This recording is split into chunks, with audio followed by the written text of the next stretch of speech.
Hello, everyone, and welcome back to English Flow Channel. My name is Lily, and I'm happy to be your host today. Hi, everyone. I'm David, and it's great to have you here with us.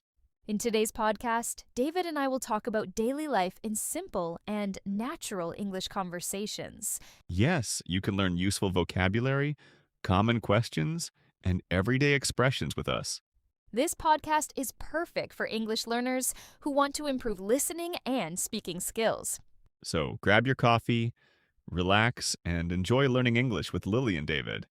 Are you ready, David? Of course, Lily. Let's begin.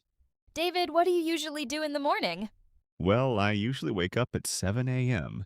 Then I brush my teeth, take a shower, and have breakfast. What about you, Lily? I'm a bit lazy in the morning. I wake up at 7:30, drink tea, and check my phone before starting my day. After morning routine, I go to work. It's sometimes busy, but I enjoy it. That's nice. I usually study or work on my computer. I try to finish important tasks before lunch. Do you like your daily schedule? Yes, I do. It keeps me organized. What do you do in your free time? I love watching movies and listening to music. It helps me relax. Same here. I also like playing games and going for walks. So, guys, that's a simple conversation about daily life. We hope this helps you learn useful English expressions. Don't forget to practice these sentences in your daily life. Thanks for listening, and see you in the next episode. Bye.